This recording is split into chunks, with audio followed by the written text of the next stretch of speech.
زیارت عاشورہ میں ایک اہم بات آئی ہے، میں تاکہ اس مطلب کو ایکسپلین اور الیبوریٹ کر سکوں کہ یہ کیا مطلب ہے اذن دخول، ہم کیسے وہ اجازت لیں تاکہ ہم اجازت سے، کیونکہ بالآخر اگر انسان اجازت سے داخل نہ ہو اس مہینے میں تو یہ بے ادبی ہے اس معصوم کی نسبت۔ آپ دیکھیں اس میں سے ایک اہم پہلو اگر انسان اپنے وجود کے اندر دیکھنا چاہتا ہے کہ مجھے اجازت ملی ہے، اجازت نہیں ملی، وہ یہ دیکھیں کہ میرے دل میں حب اہل البیت کتنا ہے، اور خصوصاً امام حسین علیہ السلام کے دشمنوں کی نسبت میرا بغض اور میرا کینہ اور نفرت کتنی ہے۔ بالکل زیارت عاشورہ میں ہم یہ عبادت نہیں پڑھتے کہ اے مولا انی سلم لمن سالمکم وحرب لمن حاربکم۔ یہاں پر میں آپ سے سوال پوچھتا ہوں ناظرین سے کہ یہ جو کلام ہے اس زیارت کا جس میں حب اور بغض کا اظہار ہے، تو کیا یہ کلام مردہ ہے یا زندہ ہے؟ بالکل زندہ ہے۔ اگر یہ کلام زندہ ہے تو ہر زمان ہر مکان میں زندہ ہے، پس اگر یہ کلام ہر زمانے میں زندہ ہے تو ہر زمانے میں ہمیں اہل البیت علیہم السلام سے محبت اور آج کے زمانے کے دشمنان اہل البیت سے ہمیں نفرت کرنی چاہیے۔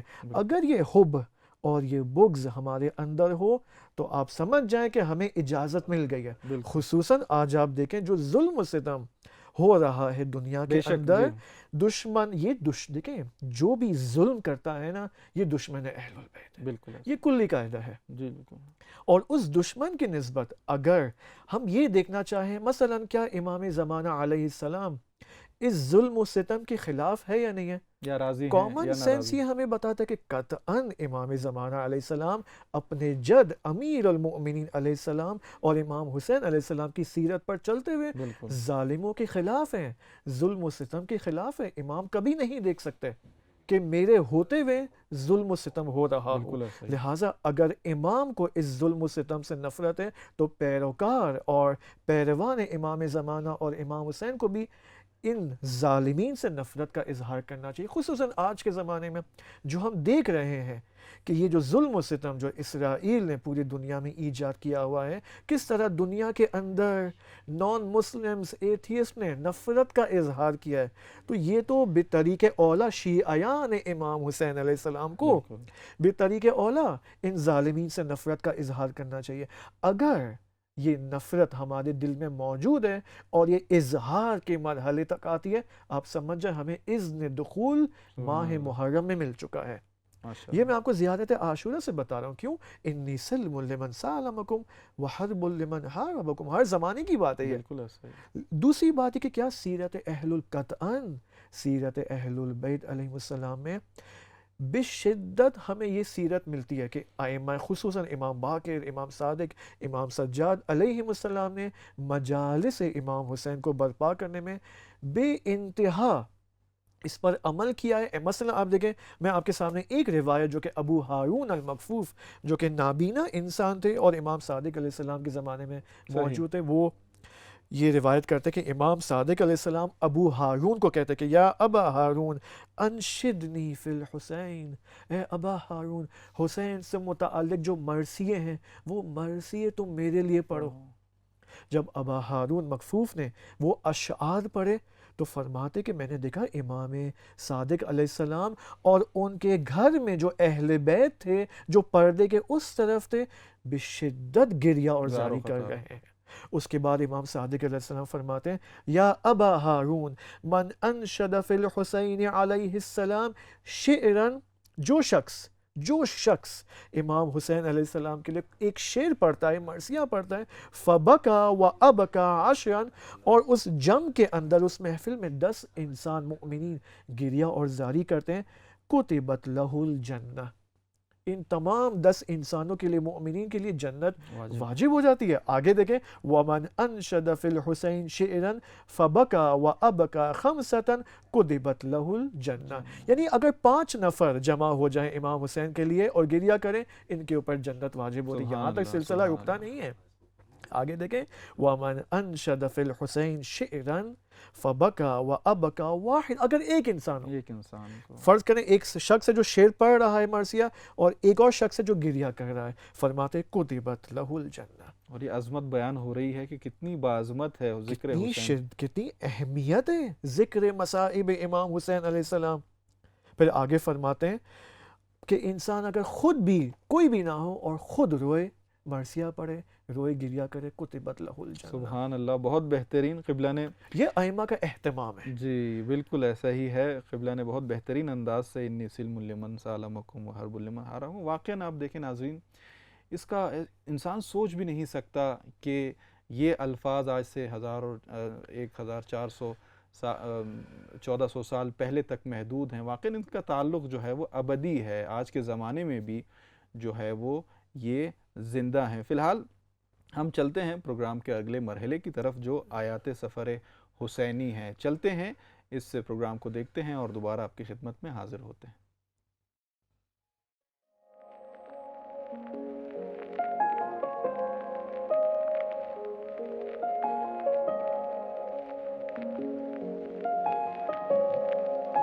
قرآن اور امام حسین علیہ السلام کے عنوان سے یہ پروگرام ہے. یوں تو اگر ہم دیکھیں تو قرآن اور اہل بیت علیہ السلام کبھی ایک دوسرے سے جدا نہیں ہیں، لیکن بالخصوص امام حسین علیہ السلام اور قرآن کا ایک خاص رابطہ ہے. اگر قرآن حجت الہی ہے تو امام حسین علیہ السلام بھی حجت الہی ہے. اگر قرآن ہدی للمتقین ہے، ہدایت ہے، امام حسین علیہ السلام بھی مصباح الہدی ہے، چراغ ہدایت ہے. اگر قرآن لوگوں کے لیے سبب نجات و باعث نجات ہے تو قرآن تو اہل بیت علیہ السلام بھی بالخصوص امام حسین علیہ السلام بھی کشتی نجات ہے. اگر قرآن کے لیے کہا گیا ہے مرفوعۃ مطہرہ، یہ پاک و پاکیزہ کتاب ہے، تو اہل بیت کے لیے بھی ملتا ہے وَيُطَهِّرَكُمْ تَطْهِيرًا، یہ بھی مطہر ہستیاں ہیں. بہت سی مشابہتیں قرآن میں اور اہل بیت علیہ السلام میں پائی جاتی ہیں، اور ان تمام مشابہتوں کی اصل وجہ اور بنیاد یہ ہے کہ جیسا کہ آپ جانتے ہیں رسول خدا حضرت محمد مصطفیٰ صلی اللہ علیہ وآلہ وسلم نے فرمایا ہے انی تارک فیکم الثقلین کتاب اللہ وعطرت اہل بیتی. رسول خدا نے امت کے حوالے ان دونوں گراں قدر چیزوں کو کیا ہے. یہ دونوں کبھی ایک دوسرے سے جدا نہیں ہوں گے، اور مسلمان جب تک ان دونوں سے وابستہ رہے گا، ان دونوں سے متمسک رہے گا، ان دونوں کا دامن تھامے رہے گا، اس وقت تک کبھی گمراہ نہیں ہوگا، یہاں تک کہ حوض کوثر تک رسول خدا سے ملاقات کریں. تو یہ حدیث جس کو حدیث ثقلین کے عنوان سے جانتے ہیں، اس حدیث کا مطلب یہ ہوتا ہے کہ قرآن اور اہل بیت یہ دونوں ایک دوسرے کے شریک، ایک دوسرے کے عدیل ہیں، ایک دوسرے کے مماثل ہیں، مثل ہیں. یعنی جو خصوصیتیں قرآن میں پائی جاتی ہیں وہی خصوصیتیں اہل بیت میں بھی ہونی چاہیے، اور اسی طریقے سے اہل بیت کی جو فضیلتیں ہیں وہی فضیلتیں قرآن کی بھی ہیں. اس حدیث کو علماء نے متواتر بیان کیا ہے. یعنی متواتر ان حدیثوں کو کہا جاتا ہے کہ جو یقینی ہیں. میں بہت مختصر الفاظ میں اس کی تشریح کرنا چاہتا ہوں. دیکھیے، اگر کوئی ایک شخص ہمیں کوئی بات بتائے تو عقلی طور پر دو احتمال ہو سکتا ہے یہ بات صحیح ہو سکتا ہے صحیح نہ ہو. لیکن اگر ایک ہی بات کو بیان کرنے کے لیے کئی افراد ایک بات بتائیں اور ان کی تعداد اس حد تک پہنچ جائے کہ انسان کو یقین ہو جائے کہ یقیناً یہ بات ایسے ہی ہے جیسے کہ ہم تک اطلاع ملی ہے، اس کو متواتر کہتے ہیں. البتہ ہر طبقے میں، ہر دورے میں، تاریخ کے ہر مرحلے میں اتنے نقل کرنے والے ہونے چاہیے. بہت سے علماء نے کہا ہے کہ اگر ہم حدیث ثقلین کو متواتر نہ جانیں تو پھر دامن اسلام میں اور کوئی متواتر حدیث نہیں رہتی ہے، نہیں بچتی ہے، چونکہ بہت سی کتابوں میں یہ حدیث ملتی ہے. ابن حجر مکی کے جو اہل سنت کے ایک متعصب مصنف ہیں، انہوں نے نقل کیا ہے کہ حدیث ثقلین کے نقل کرنے والے صرف مرحلہ صحابہ میں، یعنی صحابہ میں سے 30 افراد نے اس حدیث کو نقل کیا ہے. یعنی یہ بہت ہی معتبر اور مشہور حدیث ہے، اس حدیث کا انکار نہیں کیا جا سکتا. تو جب اس حدیث کے پیش نظر ہم اس نتیجے تک پہنچتے ہیں کہ قرآن اور اہل بیت کبھی ایک دوسرے سے جدا نہیں ہو سکتے، تو اس کے بہت سے جلوے ہمیں ملتے ہیں خود آیات قرآنی میں بھی اور تاریخ اہل بیت میں بھی.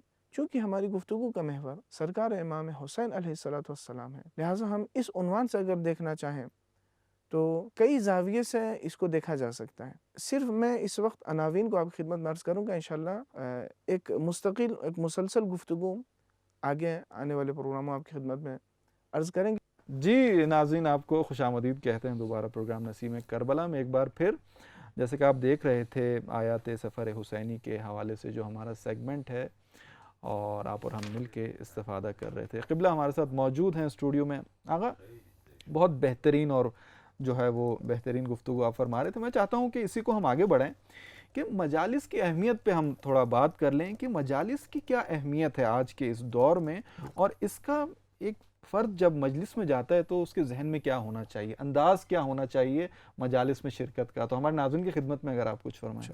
دیکھیں یہاں پر میں ایک قاعدہ آپ کی خدمت میں اور تمام ناظرین کی خدمت میں بیان کرتا ہوں، وہ یہ کہ مجالس اہل البیت علیہم السلام زیارت اہل البیت علیہم السلام ہے. سبحان اللہ. یعنی کیا، کس طرح ہم جب حرم میں جاتے ہیں، فرض کریں حرم امام حسین علیہ السلام میں ہم جب جاتے ہیں کن آداب کے ساتھ جاتے ہیں.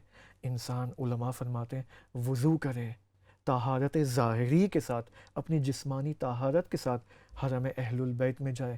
اسی طرح اپنی باطنی اور قلبی طہارت کے ساتھ.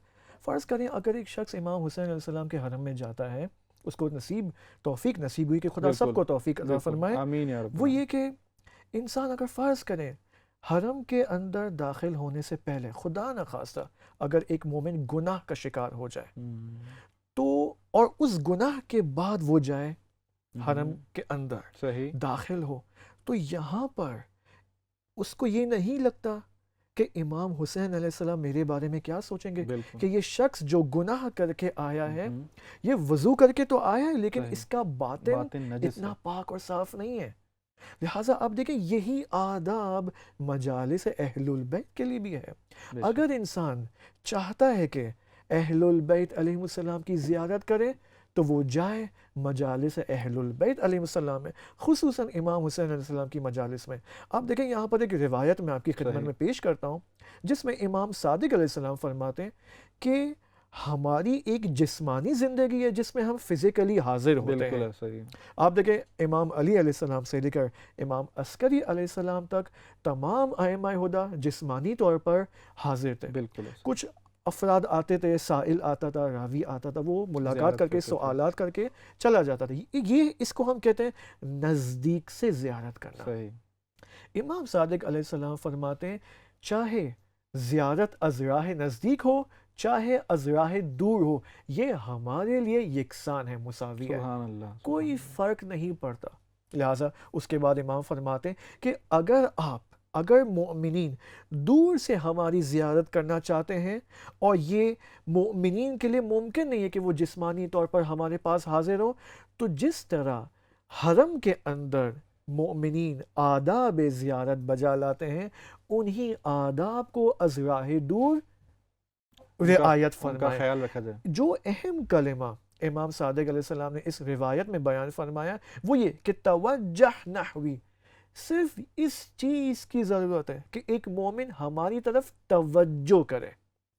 فرض کریں اگر میں امام حسن علیہ السلام، امام حسن مجتبی علیہ السلام کی زیارت کرنا چاہتا ہوں، تو جو قاعدہ امام صادق علیہ السلام فرماتے ہیں اس کے مطابق اگر میری توجہ، قلبی توجہ امام حسن کی طرف چلے جائے، یہ توجہ ہی زیارت ہے. یعنی مخاطب جو ہے وہ ذہن میں ہو اور بالکل یعنی وہی آثار اور آفٹر ایفیکٹس جو حرم کے اندر اور فزیکلی اگر میں امام معصوم سے ملتا ہوں اور وہ اثرات میرے باطن کے اندر مترتب ہوتے ہیں، وہی اثرات دور سے زیارت کرنے کے نتیجے میں بھی مترتب ہوتے ہیں.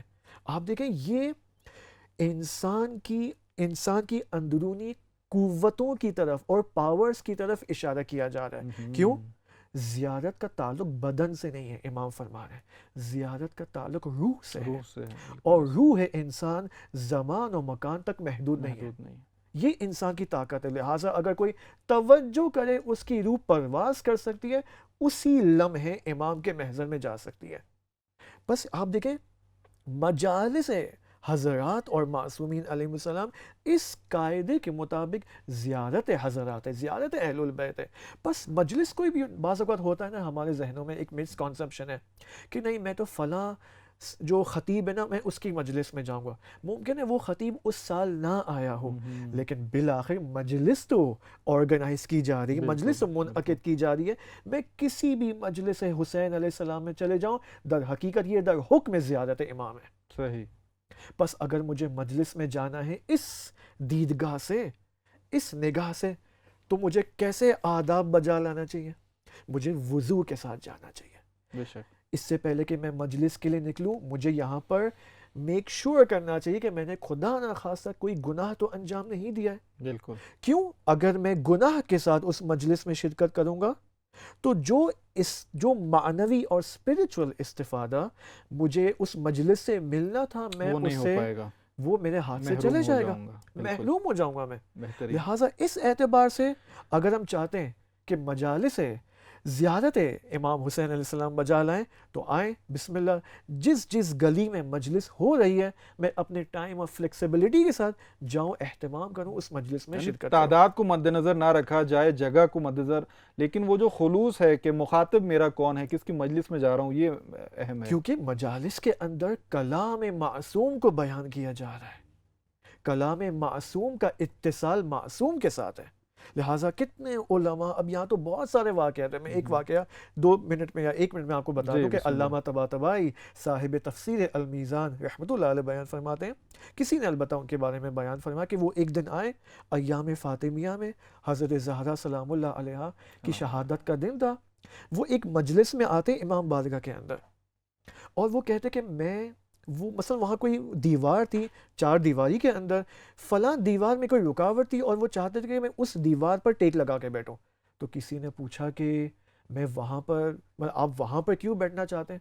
فرماتے ہیں اس دیوار پر سال ہا سال زہرہ مرضیہ پر گریہ کیا گیا ہے، سبحان اللہ، اور یہ دیوار صاحب شعور ہے۔ کیا کہنا ہے، بس آپ دیکھیں یہ فقط انسانوں تک مخصوص نہیں ہے، یہ تمام در و دیوار زندہ مخلوقات ہیں اور اس حضور در زیارت اہل البیت کو درک کر رہی ہیں۔ بالکل ایسا ہی ہے، بالکل ایسا ہی، بہت بہترین قبلہ، بہت خوبصورت انداز میں۔ واقعاً ایسا ہی ہے کہ انسان جب بھی مجلس ابا عبداللہ الحسین میں جائے تو واقعاً یہ حق بنتا ہے کہ وہ یہ دل میں یہ تصور کرے کہ وہ حضوری طور پر اپنے امام کی بارگاہ میں جا رہا ہے، امام حاضر و ناظر ہیں، اس کے قول و فعل پر جو ہے وہ نظر رکھتے ہیں، اور واقعاً ایسا ہی ہے۔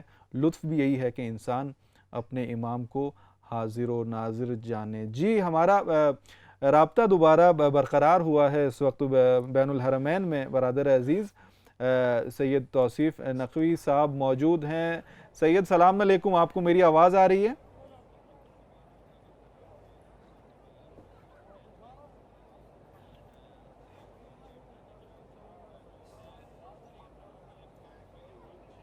جی وعلیکم السلام ورحمۃ اللہ۔ جی جی اب پروگرام یہاں سے میں چاہوں گا کہ آپ کے حوالے کروں، آپ ہیں اور ہمارے مخاطبین ہیں۔ بسم اللہ۔ جی بسم اللہ الرحمن الرحیم، اللہم صلی علی محمد وآل محمد۔ دوبارہ آپ تمام ناظرین کی خدمت میں بہت بہت سلام پیش کرتے ہیں، اور ہم چاہتے ہیں کہ یہ جو نورانی مناظر آپ اپنی آنکھوں سے دیکھ رہے ہیں وہ کربلا ٹی وی اردو کے توسط سے پوری دنیا میں دیکھنے والے ناظرین تک ہم منتقل کر سکیں۔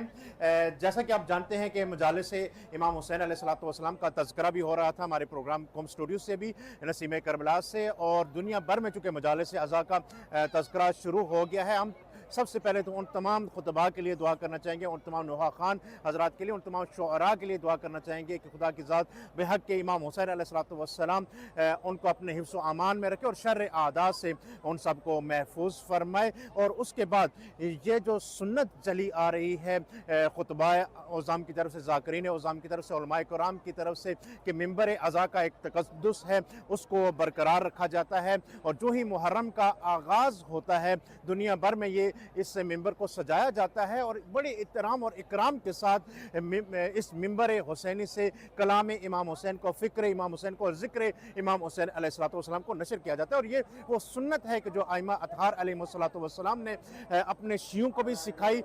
بہت سارے شعراء ایسے تھے کہ جن کو امام پاس بلاتے تھے اور کہا کرتے تھے کہ آؤ اور ہمیں ہمارے جد کی یاد دلاؤ اور ان کی یاد میں کچھ اشعار کی تلاوت کرو۔ فرزدق والا مشہور واقعہ ہے کہ جو امام رضا کی بارگاہ میں حاضر ہوئے تھے اور خوبصورت شاعری کے ذریعے تھے امام رضا علیہ السلام کو اپنا کلام سکھایا تھا، اور اسی کلام میں امام رضا علیہ السلام نے اپنے ایک شعر کا بھی اضافہ کیا تھا۔ اور اس طرح دیگر ائمہ معصومین نے بھی اپنی پوری زندگی میں عزائے سید الشہداء کے لیے خصوصی احترام کیا تھا۔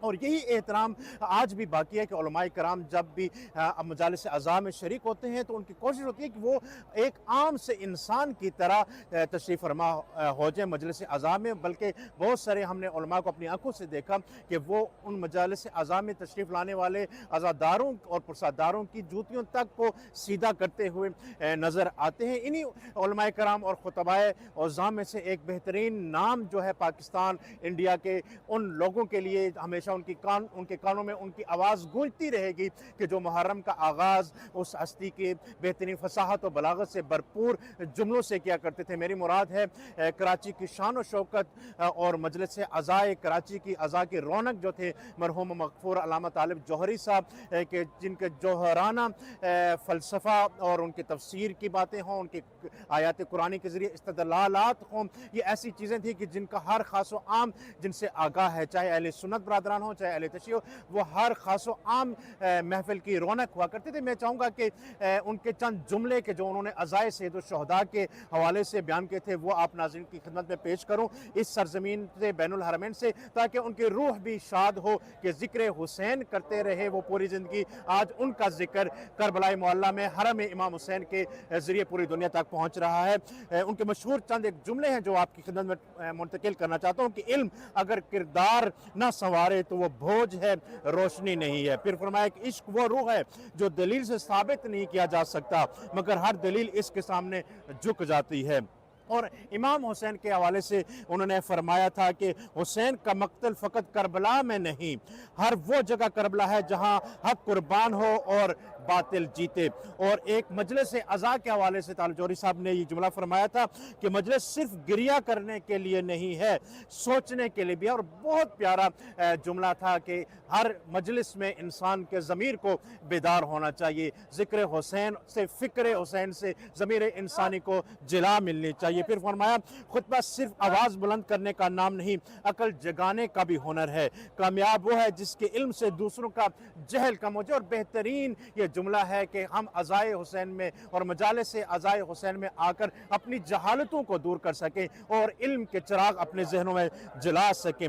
پھر فرمایا دین کے حوالے سے کہ دین کا مطلب صرف عبادت نہیں ہے، سچ کے ساتھ کھڑا ہونا بھی دین ہے۔ اور پھر فرمایا کہ اگر تمہیں ظلم پر خاموشی راس آ گئی ہے تو تم حق کی جنگ کے اہل نہیں ہو۔ حق و باطل کا مارکے کے حوالے سے انہوں نے ہمیں بتایا۔ اور پھر فرمایا کہ قرآن صرف تلاوت کے لیے نہیں، سمجھنے اور عمل کرنے کے لیے نازل ہوا۔ اور قرآن کے حوالے سے میں بتاتا چلوں اپنے ناظرین کی خدمت میں کہ تفسیر کا درس دیا کرتے تھے قومی ٹیلی ویژن پہ بیٹھ کے علامہ طالب جوہری صاحب، اور یہ صرف بہت کم لوگوں کو نصیب ہوا ہے۔ اور ایک آخری جملہ انہی ہستی کا کہ کربلا ہمیں سکھاتا ہے کہ تعداد اہم نہیں، سچائی اہم ہے۔ یہ بہترین جملے تھے علامہ طالب جوہری صاحب کے، ان کے لیے بھی ہم اس سرزمین میں، کربلا کے سرزمین میں دعائے مغفرت بھی کرتے ہیں، اور ان کی جو یہ خدمات ہیں ان کے عوض ان کو کربلا معلیٰ سے ان کی جانب سے نائب الزیارہ بھی رہتے ہیں، اور اپنے ناظرین کے لیے ان کی زندگی کے حوالے سے اور ان کے ایک خوبصورت کلام کے حوالے سے کہ جو انہوں نے ایک مجلس اعضاء میں ذکر کیا تھا، ہم اپنے ناظرین کو اس کربلا کے سرزمین سے اور قم کے اسٹوڈیو سے دکھاتے ہیں۔ میری طرف سے اللہ حافظ، اور سنتے ہیں علامہ صاحب کا یہ خوبصورت کلپ۔